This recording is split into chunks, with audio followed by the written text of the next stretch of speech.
Deskripsi masalah.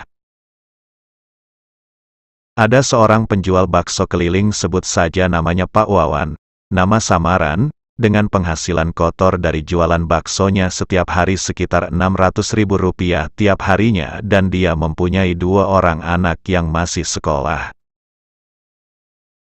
Suatu hari ia diberi kabar oleh semua saudaranya bahwa mereka ingin melakukan ibadah umroh selama 16 hari secara bersama-sama dengan para istri mereka, dan sebagian ada yang bersama anaknya. Mereka pun sudah sepakat siap membantu Pak Wawan dalam biaya keberangkatan umrohnya dengan cara menghutanginya.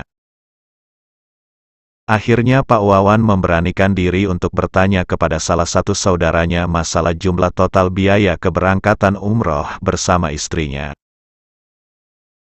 Setelah diberitahu bahwa biaya keberangkatannya adalah 56 juta, dengan perhitungan satu orang biayanya 28 juta, dan setelah musyawarah dengan istrinya, akhirnya Pak Wawan pun mengiyakan ajakan para saudaranya, dan dia pun berjanji kepada semua saudaranya bahwa dia akan melunasi hutangnya kurang lebih selama 1 tahun.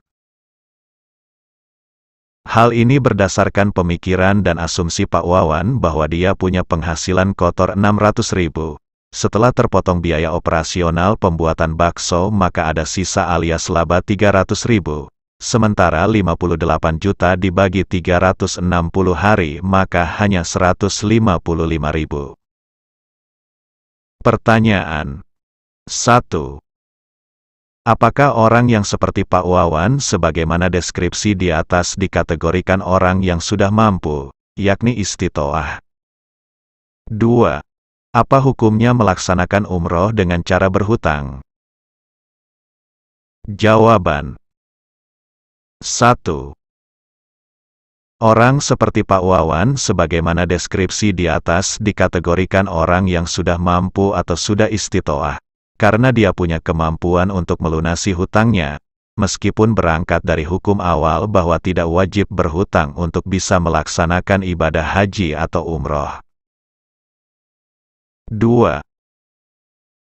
Hukum melaksanakan umroh dengan cara berhutang tetap sunnah, bagi yang mengikuti pendapat bahwa umroh hukumnya sunnah, dan tetap wajib, bagi orang yang mengikuti pendapat bahwa umroh hukumnya wajib, dengan catatan ada kemampuan untuk membayar dan melunasi hutangnya.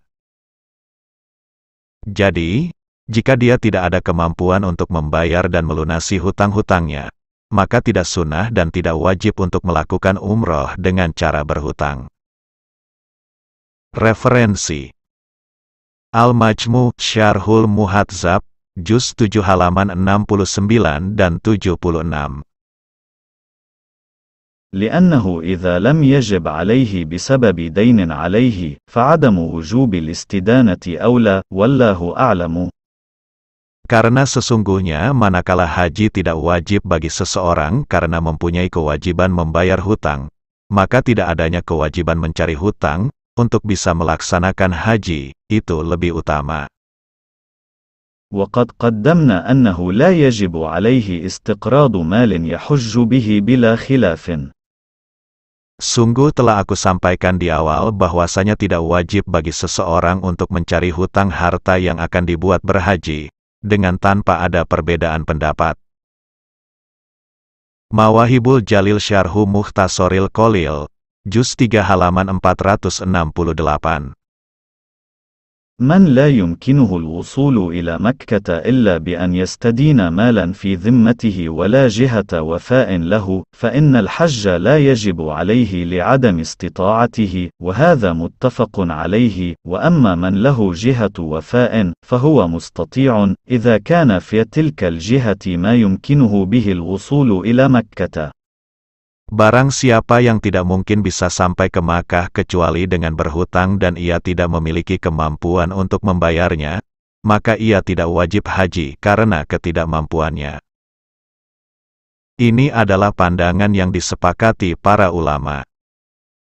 Adapun orang yang bisa mampu membayarnya, maka dikategorikan sebagai orang yang mampu seandainya ketika ia berhutang memungkinkan baginya untuk bisa sampai ke Makkah.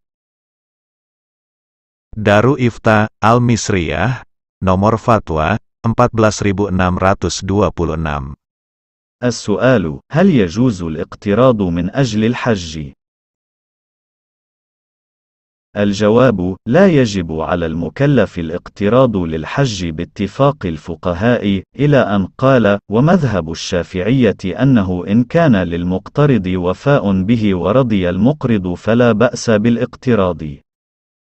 Pertanyaan, bolehkah berhutang demi haji?